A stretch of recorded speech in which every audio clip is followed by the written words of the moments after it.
What's going on, guys? Thanks for tuning in to another episode of the Ready Gold Standard podcast.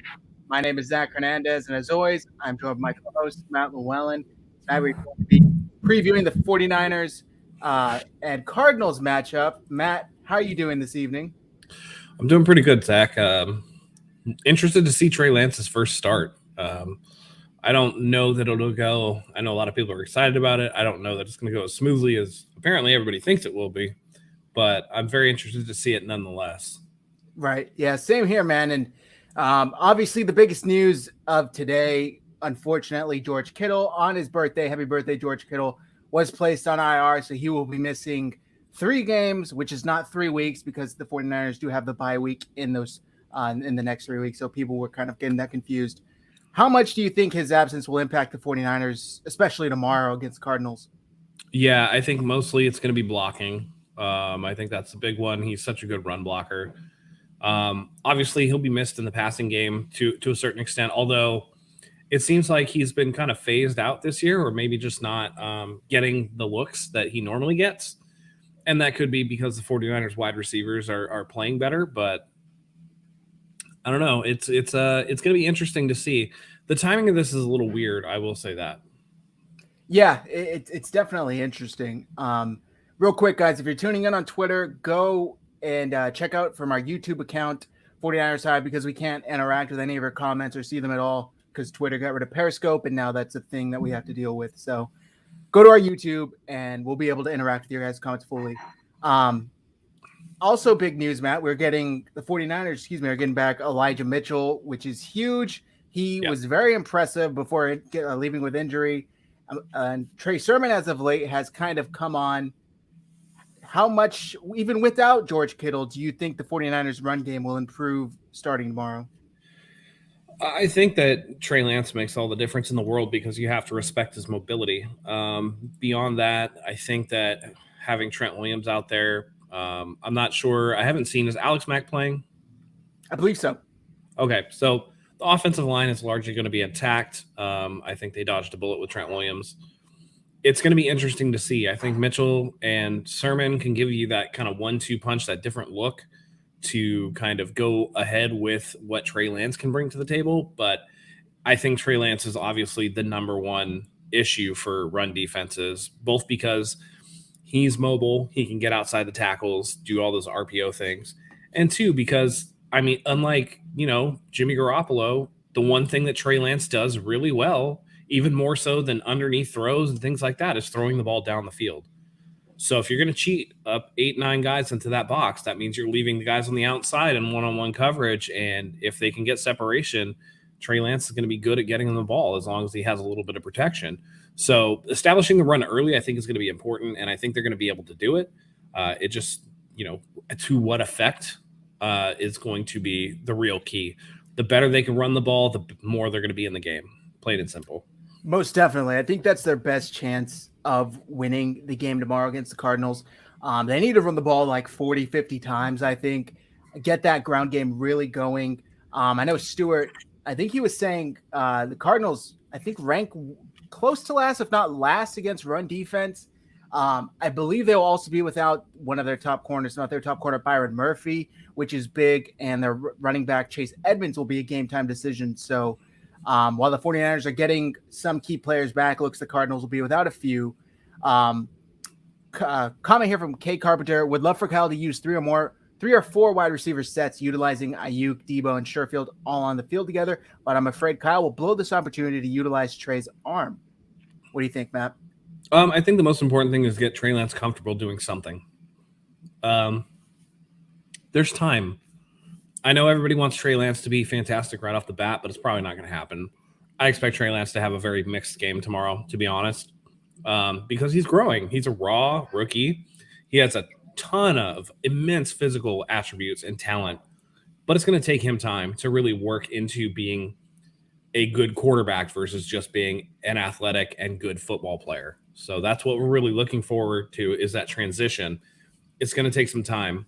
I don't think that you can, have him go out there for a half last week and get a week of practice and all of a sudden he's going to, look like a world beater. I don't think that that's the play. What you want to see is positive steps forward for him in this week.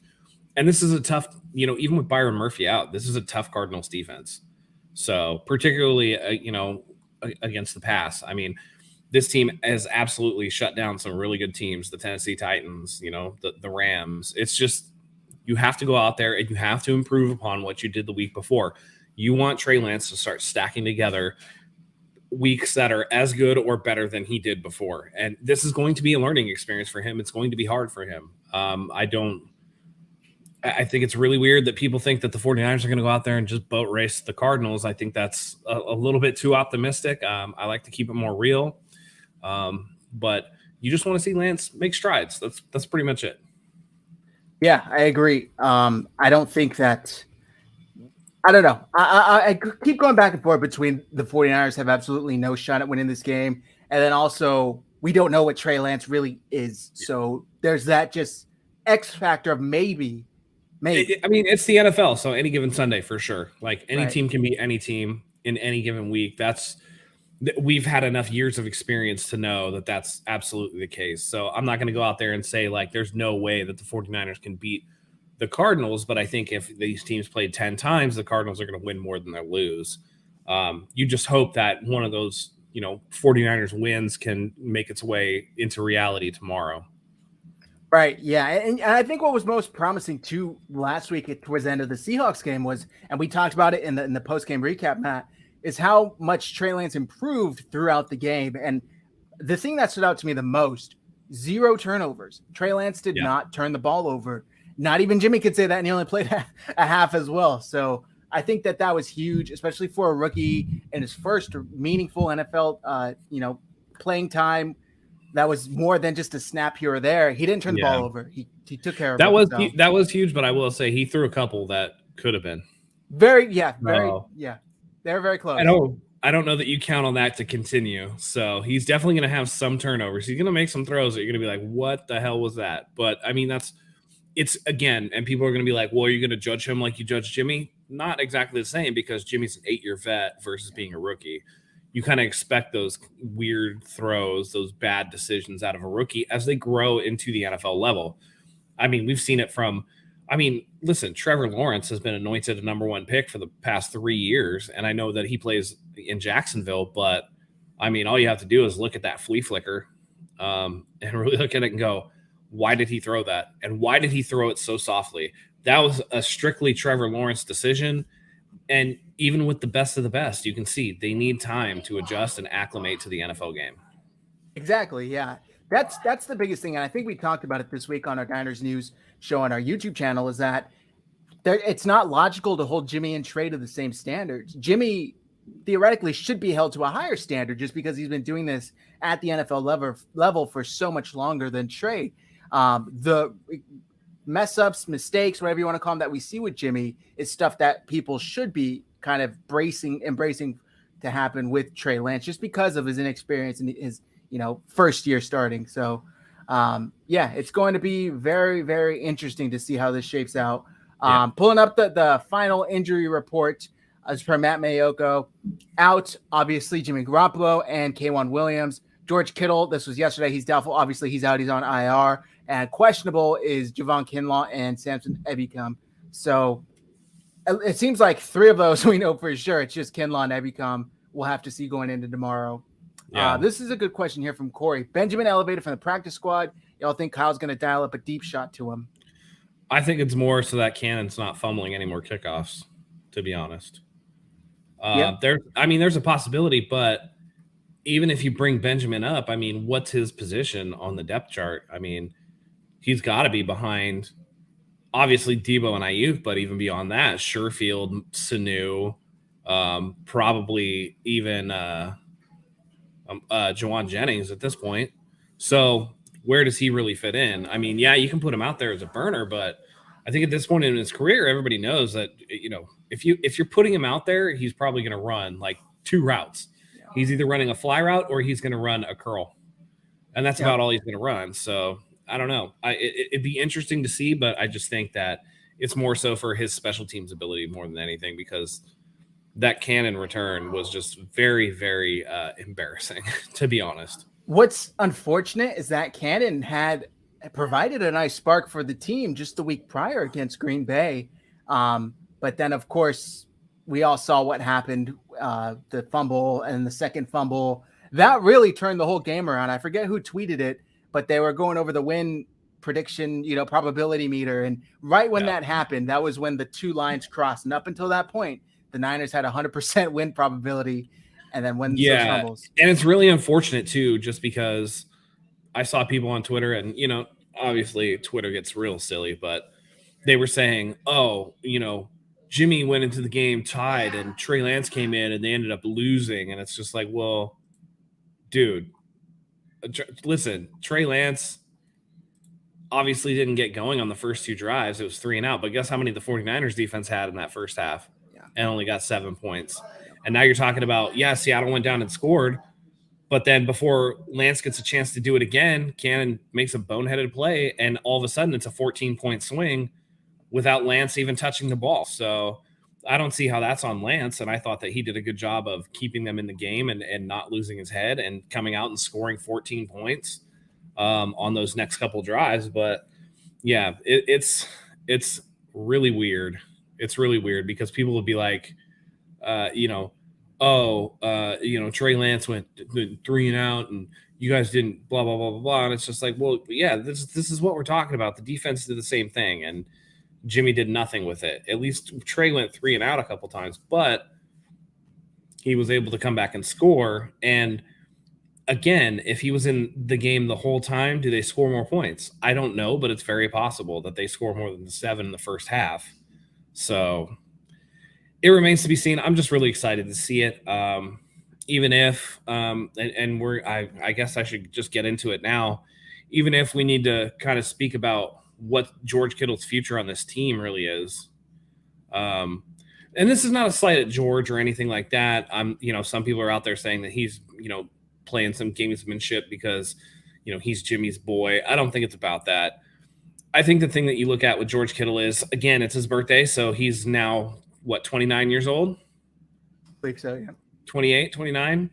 And you talk about the style of play where he plays 115 miles an hour at all times. I don't think that there's been a year in his career other than the record-setting year where he didn't have some type of injury. And you just look at his play style and you're like, man, listen, can he hold up? Can he be somebody that you rely upon? I mean, if we can have these discussions about Jimmy Garoppolo, we need to have them about George Kittle too. Obviously, George Kittle is more talented at his position than Jimmy Garoppolo is at his, but that makes the unreliability and the nature of what Kittle does in terms of getting injured that much worse. Right. Just because it takes away so much from a blocking perspective, from a pass catching perspective, and you just look at the way that he plays and you just wonder, is he one of these guys that's going to flame out early because his body just kind of gives up on him? And we have these same questions about Rob Gronkowski, who had to retire and take a year off just because his body was so beat up from all those injuries. And I think it's a similar situation with George Kittle, where, he's still wearing the shoulder tape from his second year. He's been dealing with lower body injuries the last few years. He tries to play through them, but then you get these situations where he's going to miss 3 games and it's like, oh, it's just the hope is that, this calf will calm down and then he can come back and be full go or whatever. It's just, at some point or another, maybe you have to start looking to the future and look at, if not, I don't want to say replace George because I don't think that that's a proper move at this time, but at least supplementing George Kittle with something more, for as much as we love Ross Dwelly and Charlie Warner, something a little more substantial than those two. Most definitely. We got a $20 super chat from Debbie Ryan. Thank you very much, Debbie. Absolutely. She says, good evening, my Niner bros. Tomorrow will be a hold my breath, fingers crossed, and prayers all at the same time game. We need to beat the Cardinals for real. Absolutely. Yeah. Absolutely. Thank you very much.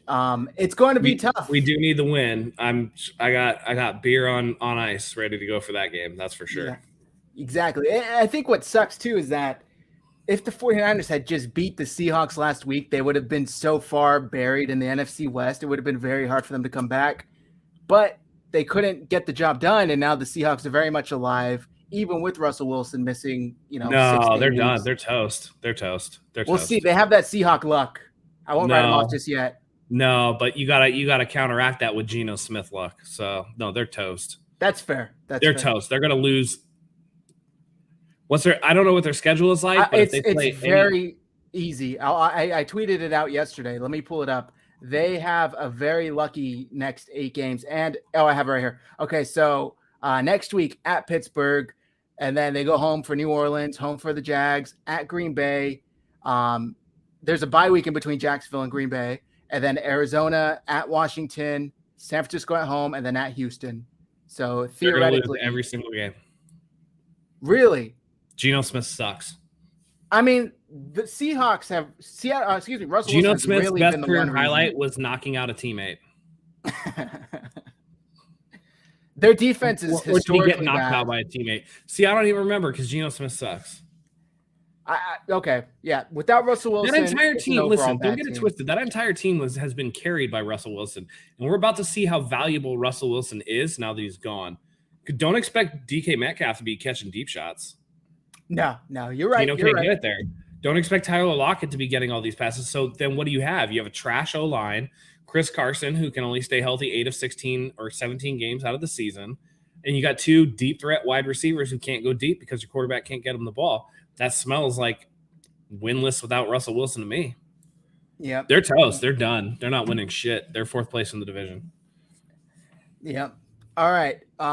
Let's get the sponsorships through right now because the fight is about to start soon. I know some fights are already on. So thank you, everybody, for tuning in. We want to say thank you to our sponsors, and we'll start off with MyBookie. Go to MyBookie.AG right now and use our promo code Hive and start betting on everything. You can bet on the fight. You can bet on the 49ers game. They have a bunch of props right now. MyBookie.AG, promo code Hive, and you'll automatically get 100% deposit bonus up to $1,000. And you'll get a $20 casino chip to the MyBookie casino. You'll see the 100% deposit match as soon as you go to make your first bet. It's really cool, guys. So go check out. This offer will not be around for much longer. You can bet on the fight tonight. I got some money on it. So go check it out. MyBookie.ag and promo code Hive. MyBookie.ag. Bet anything, anywhere with MyBookie. And next, we have some new merch, Matt. We do have some new merch. So I'm going to pull it up. We had to, in celebration of the leading receiver in the NFL when it comes to receiving yards, we got some new Debo Samuel merch, guys. The link is in the description, but you can also go to shop49ershive.com and enter code RGS15, as in Red Gold Standard 15, for 50% off your entire purchase. We got this in men's, women's, tumblers, you know it, and it's brand new. We just unveiled it Thursday morning, so go and check that out. We're super excited for this one, and luckily Teespring didn't pull it down, so go and check that out. Knock on wood for that, brother. They would have done it already. So next, we got our gold stamp, which Matt likes to call Go Acre Gold. You can buy gold for as little as $50 a month. Once you reach the market price, 2.5 grams of gold, Acre Gold will send you your gold stamp. 2.5 grams of gold. You don't have to fork out $100 at once. Go and check it out. Link is in the description as well. And lastly, 81 Vino. Shout out to Terrell Owens, who has started his own wine company, 81 by Terrell Owens. Go to 81vino.com, enter code HIGH for 10% off, and you'll get free shipping on 2 or more bottles.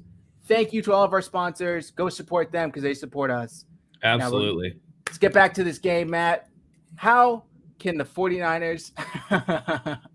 Joey, I'm on the Geno Wood burn cereal train. Yeah. That's what I'm probably on. Anyway, back to the game. How can the 49ers stop Kyler Murray? No team has done it so far this season. They're going to have to force him into making mistakes. And it's unfortunate because the 49ers are absolutely dreadful at takeaways this year. They have 1 through 4 games. Not good enough. They're going to have to force some turnovers. I'm still going to go, well, you'll see it later. It's going to be my prediction, like always, until it happens. But you're just going to have to force Kyler into situations with that pass rush where he's rushing to throw the ball downfield, and hopefully you can create some turnovers. I think that Other than that, you want to keep things in front of you. Don't get beat deep. Don't let DeAndre Hopkins beat you deep. He's going to get his. AJ Green is going to get his. It's just a matter of you have to pace their offense with your offense, and whoever makes the least mistakes is probably going to win the game. Yeah. I believe, if I'm not mistaken, Kyler has thrown an interception in every game aside from last week. Yeah. Something to keep an eye on. The 49ers have been atrocious at forcing turnovers. Hopefully that stops this week, because the 49ers definitely going to need some help. And the thing is, too, division games are always weird and funky. Exactly. You never know. Taryn says Jacksonville did a pretty good job on Murray. That game was very close up until around, if I remember, the third quarter. And then it just completely flicker is what screwed it up. Is what screwed it up. Yeah. So I think the 49ers, I don't know, man. It's like I want to be so optimistic and say I think they got a shot, and then I feel my brain pulling my heart back, like, shut up, Zach. No, they don't. It's just so hard to predict with the rookie quarterback that we really don't know how he's going to handle it. If he handles it well, if the 49ers go out there and run well, I think they do have a shot. Arizona, let me pull up their schedule here, see who they've beaten so far. I know they beat the Rams. The Rams, the Jaguars, and Seattle, I think. So not necessarily any world-class, teams here. I mean, the Rams are good. The Rams are good, but they also struggled against Seattle. Raised Tampa Bay, so.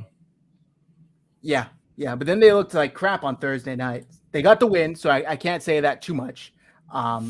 But we'll see. I think having Josh Norman back is going to be big. Emmanuel Mosley has played extremely well since coming back from his injury to start the season, so that's big. Dre Kirkpatrick was surprisingly good last week against Seattle. I mean, we talked about it. They held DK and what's the other one? Lockett to like 89 yards receiving or something like that. To Russell Wilson to 150 total, I think like 120 net. That's huge. That's huge for a secondary against arguably one of the best duos in the NFL right now, receivers. So I think they have a chance. The problem is the pass rush needs to get home. They can't allow Kyler Murray to be back there. I mean, if you're asking those guys to cover Hopkins, Green, and Kirk for more than a couple of seconds, they're going to get cooked, just like any DBs would get cooked. Kyler Murray has this funny knack of extending plays. They're going to have to get home on him and get home quick and not allow him outside of the pocket to make plays with his feet. Easier said than done. We need to see if D'Amico Ryan's defense can do it better than Robert Saleh's defense did it. That's going to be a real key to this game, is making sure that Kyler Murray doesn't, gash them on the ground or, get outside of contain, and that causes, coverage to break down on the back end because, they have that internal clock in their head where it's like, all right, how long do I have to cover this guy? Yeah, exactly. Yeah. I think keeping contained is huge just because Kyler is such a magician when it comes to extending plays with his legs. We saw Russ do it last week. And that touchdown throw where we thought Dante Johnson surely had him wrapped up. Certainly not. Yep. Kyler is just as lethal. Here's Joey with some stats on Arizona's rushing defense. DVOA 16th, success rate 29th, PFF 31st. Hoping both Treys and Mitchell can get it going early on the ground. And I think Kyle Shanahan will look to get that done because I think he knows the running game is going to be extremely vital to the 49ers finding success in this game. And they can't come out slow. They cannot afford a slow start because if they do, Arizona with Kyler Murray this season, they're averaging like 35 points a game. So the 49ers are going to need to put up more than that likely to win this game. Yeah, and what I'd like to see out of Kyle right off the bat is a play action shot right on the first play. Mm-hmm. Try to beat him over the top. Yep. Just just air it out and let Arizona know, no, we're here to play today. Like we're gonna push the ball down the field, and I want it to be a throw outside the numbers. Yeah, exactly. So, and we know Trey's capable. We know these receivers can get deep. And we said it earlier. Taryn just said it right now. Byron Murphy, we should take full advantage of these corners. Exactly. Teams cannot stack the box like they do against Jimmy now with Trey under center. We've seen it. We saw it last week. We saw it when Trey came in for those few plays against Green Bay on Sunday night, 3 weeks ago. They completely change how they handle their defense, and Yep. it's very noticeable. So I do think that that's something Kyle hopefully will look to exploit. If we see Kyle on his game tomorrow, it might be closer than some people think. I've seen a lot of Cardinals fans saying like, "Nah, you guys, we're a lot more nervous than you guys think we, aren't, because we know how." It seems like the Cardinals fans know that their teams kind of won some games at higher. What's the word I'm looking for? With a larger margin than should have been. Maybe a couple of pick sixes or whatever the case may be. Yeah, but like you said, Matt, divisional games are always kind of tough to predict. It is weird, and they could be due for a letdown or whatever. This could be the game that they are, that they're going to be let down and give up a lot of points and give up a win to San Francisco. I know the 49ers are going to be out there hyped for Trey Lance's first start. And if they can get out to a good start and not hang the defense out to dry, that could build momentum. So, yeah, I think, if they can do that sort of thing, limit Lance's mistakes, because he's definitely going to make some. And then just, again, dial up a shot play right off the bat to let them know, hey, we mean business and we'll go down the field. If they have to worry about Trey's deep ball, that just opened things up over the middle. It opens up the run game for them. It opens up RPOs. It opens up a plethora of things. Trey just has to really be good and dialed in on those short throws, and he hasn't been so far. So exactly, that's what I worry about. Also, the Cardinals are still a very young team. I know that they added guys like AJ Green and DeAndre Hopkins, but I think overall they got a young head coach, young quarterback under center. They now have the entire NFL's eyes on them. They're the lone undefeated team in the NFL. They got everything. They got everybody's attention. Can they handle it? That's a lot of pressure. Good teams win the games they're supposed to win. I know a lot of analysts, a lot of fans are saying they should beat the 49ers. Let's see if they do, because it's going to be a true test for both teams, not just the Niners, for both teams. Absolutely. And it's going to be interesting too. I think that people are starting to prop up Cliff Kingsbury as like this good coach. And I think it's a situation where Kyler Murray is just so immensely talented and they have good skill position players that it's hiding the mistakes that Cliff Kingsbury is going to make. Cause I just don't see it with Cliff Kingsbury. I just don't think he's very good. I just think that they've had some situations where Kyler Murray has just made some phenomenal plays, and we've seen it. I mean, there was a pass, I think it was week 2, where it was ridiculous. He just looked really good. So, yeah, if they can limit what Kyler Murray can do off schedule, I think that will help them out in terms of getting the win. And really, I think that part of that is build sustained drives with Trey Lance, whether that's through the run, whether that's through the pass, and keep the ball out of Kyler Murray's hands. Don't let him get in a rhythm, and that'll help them overcome the just dual threat ability that Kyler Murray has to just make you look silly with highlight plays. Yeah, exactly. It's going to be very difficult for the 49ers defense. That's why they need the offense to keep up. And the 49ers defense did their part last week against the Seahawks. Unfortunately, it was the offense that couldn't do their job. We're going to have to see how different will this offense look with Trey under center, though, Matt? It's going to look a lot different just because of the nature of him being able to be mobile, him being able to escape. I mean, that 4th and 10 play is like a perfect microcosm of something that Trey can give you that Jimmy can't. Where would Jimmy have gone with that ball? He certainly wouldn't have escaped the pocket like that. It would have been a juicer Kittle in the flat for a 3-yard gain. Right. And it's so that adds an extra dimension, the ability to escape.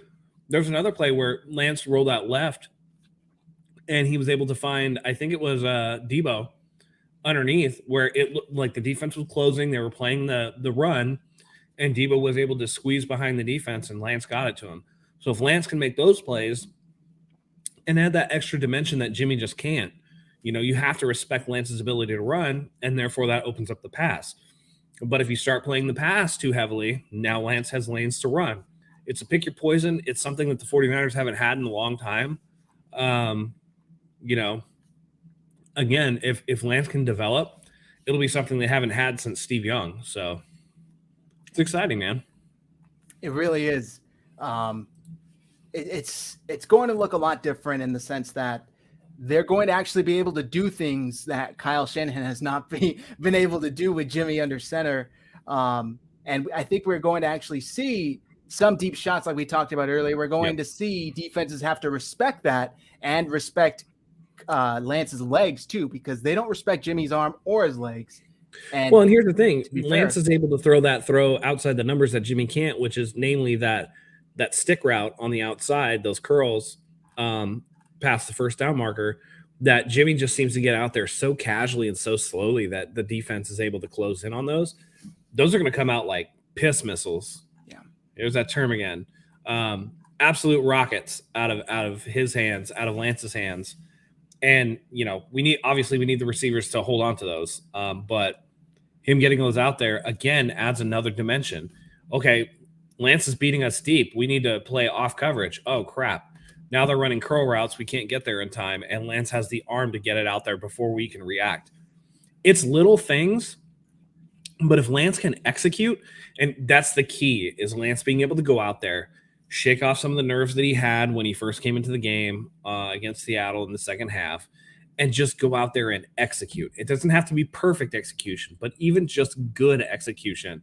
He has enough tools in his tool belt to be able to sustain the 49ers offense in ways that we haven't seen. So I'm kind of looking forward to seeing if he can do that.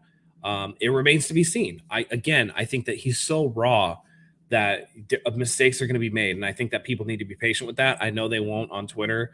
The first time he throws a pick, all the Jimmy stands are going to be out there like full on meltdown. And then the first time he throws a touchdown, all the Trey stands are going to tell the Jimmy stands that, their guy is washed or whatever. Yeah. It's a complete mess. All we want is 49ers to win and be able to build going forward.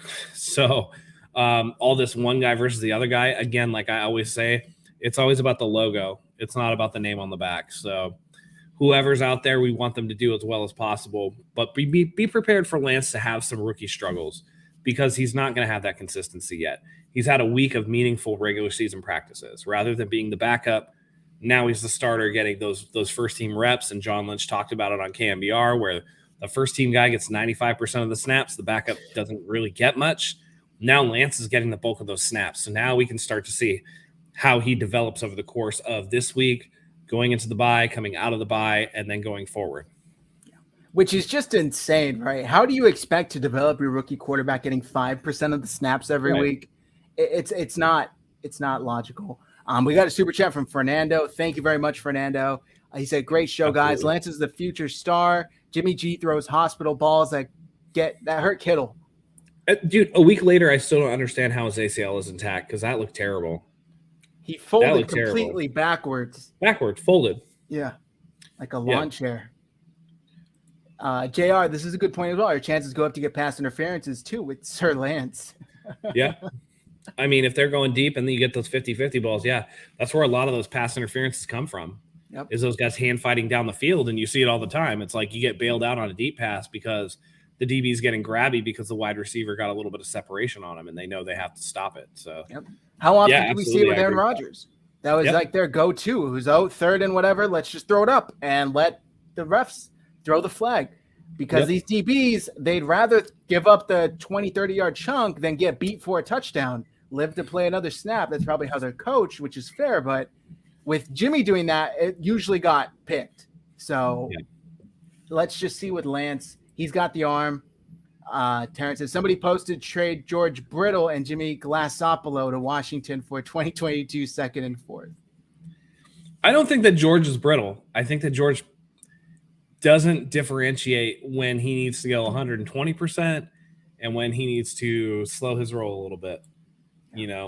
Again, the microcosm of this phenomenon with George Kittle to me is the preseason against the Raiders, where the one pass he caught, he went head up with two defenders, and there was no reason for him to do so. It's the preseason. Mm-hmm. Like, just get out of bounds, George. And he could not do it. George has to be saved from himself. And I think that the coaches really need to do a better job of instilling that into him. Like, you don't have to make him play less hard, but make him play more smart. There's no need for all that. We know you can carry four guys down the sideline while getting your face mask nearly ripped off. We know this. You don't have to do it every time. And I think that it's one of the weaknesses of George Kittle is that, for as hard as he plays, he lacks a little bit of situational awareness with his body. He lacks a little bit of control with his body. I think he has a little bit of a hero complex where he feels like he has to do everything and he's there to save the day. And sometimes you have to live to play another down. We criticize quarterbacks that don't slide when they run. I think that George rightfully should take some criticism for when he, tries to go a little too hard. I mean, just relax a little bit, man. It's not take the first down. You don't take the 11 yards. You don't need the 14. And it's one of those things where he's really got to learn how to protect himself. Yep. All right. I think we should discuss this, Matt, because it's been the talk of Twitter, and I want to get your thoughts on it. We saw people tweeting out the picture of, I forget which Cardinal player, saying that Trey Lance is no Kyler Murray. With Marcus Golden, which was a quote, in my opinion, taken completely out of context because he spent the first minute praising basically Trey Lance, and then he kind of finished up with propping up his teammate, saying, but he's not Kyler Murray, which basically any teammate is going to say. But of course, the media takes those clicks. So that quote gets taken, just that sentence, post on Instagram. George Kittle likes it. And 49ers fans were kind of burning their hair over it, getting a little outrage, saying, oh, this is a sign that George doesn't like Trey. And then also he now goes on IR the day that Trey is announced the starter the day before. And their conspiracy theory mind is grinding on all gears. What do you make of this? Because I'll give you how I interpret it after you give me your thoughts. I think 49ers fans need jobs or something, or hobbies or something. You're reading too much into it. I think it's bulletin board material. Yep. Of course, Trey Lance isn't Kyler Murray. Kyler Murray's a third-year pro. Why don't you go back and look at Kyler Murray when he was a rookie and all the interceptions that he was throwing and all the mistakes that he was making? And then come and tell me about Kyler Murray being 5'9" and 180 pounds, and then compare that to, Trey Lance, who's 6'4", 225. So of course they're not the same player. Like, why would they be? And I don't think that anybody should be making a comparison, but I think that George is saying, like, all right, we got something for you. George has never been the type of guy to me who buries his teammates. George is always the guy that pumps people up. So anybody who's saying like George is faking an injury because he likes Jimmy or this and this and that, I just don't think that's George. And if it was, then he doesn't belong on this team. But can anybody really look back on all the times that George Kittle has been mic'd up and how excited that he gets for things, and then say, especially given this entire week where George is, kind of pumping up Trey Lance too. You can't tell me that George is out there, again, we talk about George Kittle having only one speed, 100 miles an hour. And now you're going to tell me he's going to sandbag and pout because his guy isn't playing. I don't buy it. Or that he's going to bury Trey Lance because he doesn't like Trey. I mean, there's no reason not to like Trey. I don't think that George Kittle is that petty. He's always been like that team first guy. So to me, it doesn't hold water. Yeah, exactly. And look, the way I took it was exactly like you said, bulletin board material, in the sense that George Kittle liked it, saying, okay, well, we'll see. This is me acknowledging the fact that this was said, and I'm putting this out there for everybody to see. It's not like George is unaware that everybody can see he liked this photo. It's very common knowledge. So I think it was way too much. Like you said, get a job. Don't think about it that seriously. It's social media. There's also the phenomenon of players being more tight-knit despite teams than fans are. Mm-hmm. Like, these dudes all like each other. Yeah. And I mean, we saw before the season began, he was on, I can't think of his name right now, Rich NFL Network. Rich Eisen. Rich Eisen's show, talking about how special Trey Lance was, and you can see how gifted he is. I don't see it. I think Kittle, like I said, it was just posting his bulletin board saying, all right, well, we'll see. We'll see how it goes. Yeah. But I just need to ask you for it.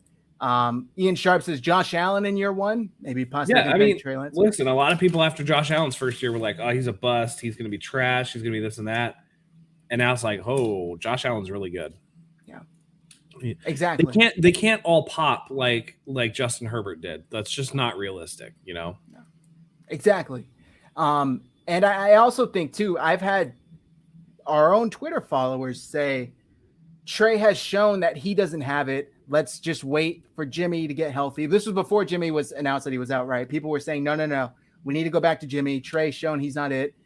It's just mind-boggling to me that after one half of football where he played relatively well, scored 2 touchdowns, didn't turn the ball over, that was enough for you to write him off as not ready, not good enough.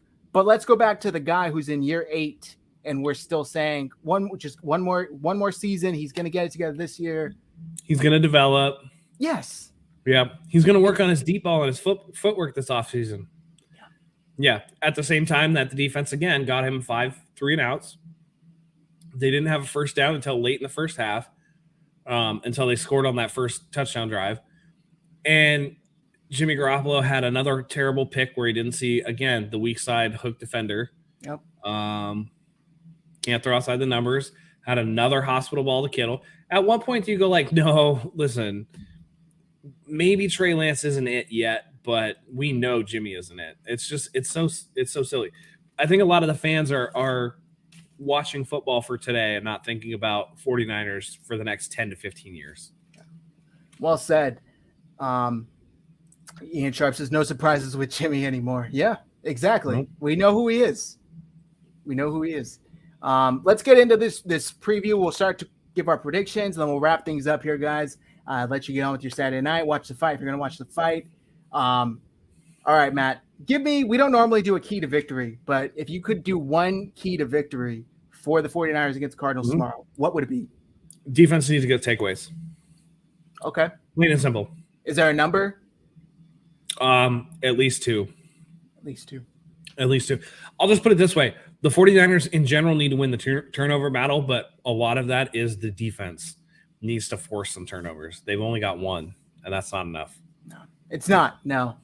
My key to victory, we talked about it earlier, would be the running game. I think they need to run 40 times. You got Elijah Mitchell healthy. That's a lot of running. Trey Sermon.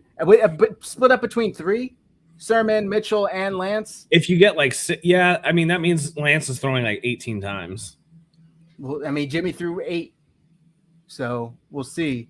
Lance threw 18 times like in the second half last week. I don't know, man. We'll see. But if they control the clock, have a successful running game, and have above average day to good day from the defense, I actually like the Niners' chances tomorrow, but it's going to be tough. It's going to be tough, and Terrence says it here. The D-line needs to get home. Mm-hmm. It's very difficult with Kyler, but I agree. They need to get him. They need to not lose contain because that's huge. If you lose contain, it's as good as a first down or a touchdown. Kyler's lethal once he gets outside of the pocket. Fernando says the key will be the offense has to start hot. Yep, exactly. All right, Matt. At the very least, extend drives. At least enough to where, I'm glad they signed a kicker. At least, Joey Sly might be able to hit some field goals. No offense to Wish, who was put in a tough spot pregame, but they have to be able. That game could be different if, they get that 3 points or they get that extra point or whatever. So exactly, yeah. Debbie says, not trying to be funny, but for real, maybe Jimmy should have his eyes checked. His parafocal vision is just a bit off to me. I think he just has tunnel vision. I just don't think that he does well under pressure. So, yeah, but maybe he should. All right, offensive and defensive MVPs. You guys comment yours in the chat as well. I'll go first. It's got to be Trey Lance. I got to go with Trey Lance. I'm probably taking the easy offensive one, but in order for the 49ers to win, Trey Lance has to play well. I'm going to say 250 yards, 2 touchdowns, and a rushing touchdown, and a pick. I think he throws a pick. Okay. I also think that it's going to be Trey Lance. It's pretty obvious who we both have to go with. I think that he has 1 passing touchdown, 1 interception, but I also think that he has a rushing touchdown. 55 yards on the ground, 190 or so through the air. But provided the defense gets his job done, that should be enough. I like it. Real quick, I forgot to bring up the Cardinals injury report. So let me pull that up before we wrap things up and give our defensive MVP predictions. This is for Jennifer Lee Chan, out Byron Murphy, corner and tackle Justin Murray, questionable Kelvin Beachum, running back Eno Benjamin, running back Chase Edmonds, corner Antonio Hamilton, tight end Max Williams, and corner Marco Wilson. Max Williams, I think, is huge, equally as big as Chase Edmonds, because I know he's been a really big threat for the Cardinals this season. So, not Debo. That's a good one too. Debo. I just think that it's Lance's first start, so I mean that's where we're gonna go, right? That's fair. Because as good as Debo is, it's going to be dependent upon Trey Lance to be able to get him the ball. So we need to figure that out. Yep. Terrence says, I think Trey Sermon runs for 115 and 2 TDs.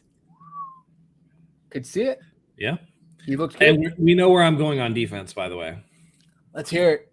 Nick Bosa, 3 sacks and a forced fumble. All right. I love it. Gosh, defensive MVP for me. This is always a tricky one. I'm going to go with Emmanuel Mosley.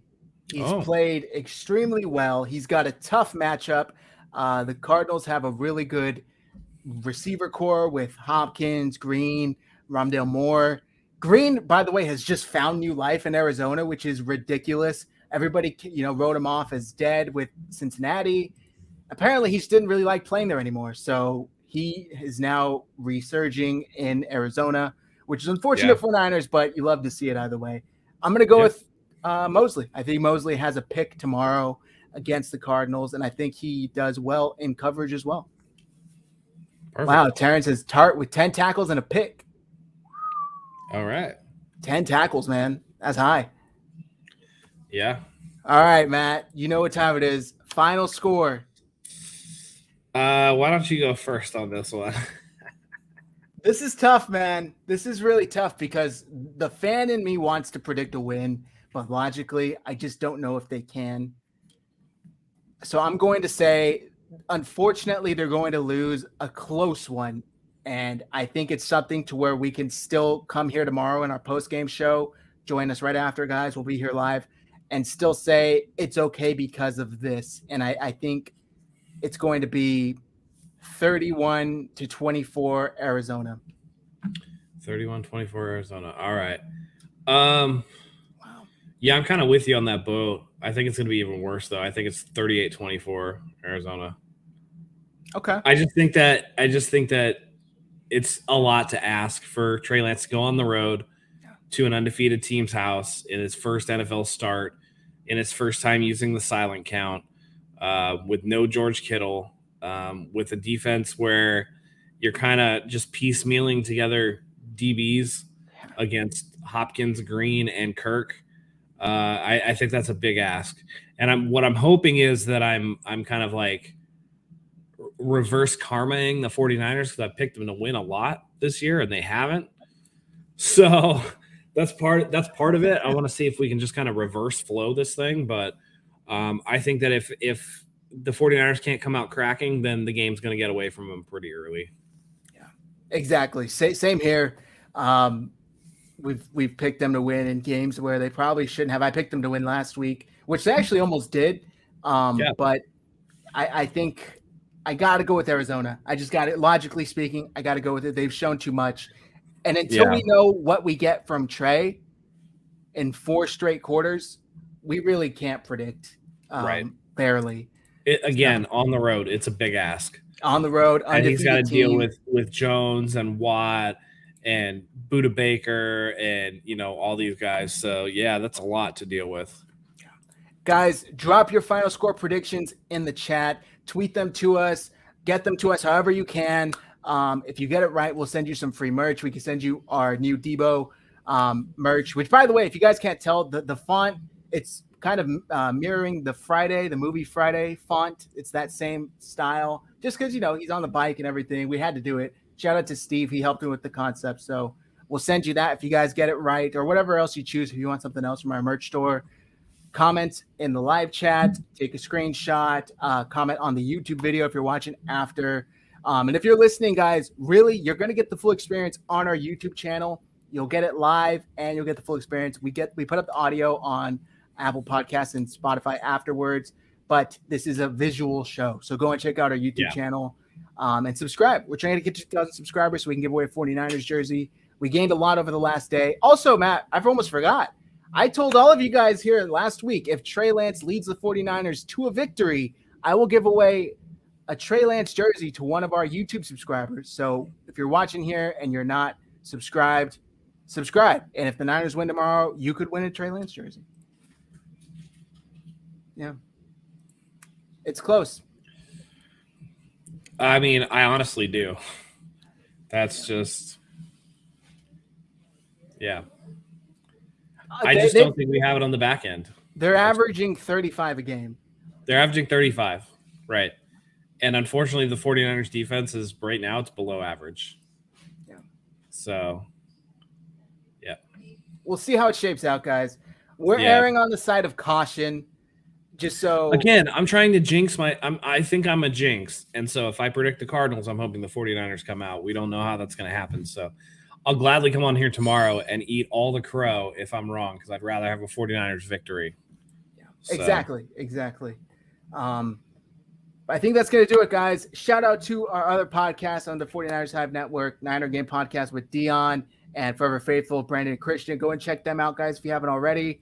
That's going to do it for us. Like I said, we will be live immediately following the game tomorrow with all of our thoughts, good or bad. We'll be here to break it down, so make sure you guys join us for that. Yep, go ahead, follow us on all our socials. Can't speak right now.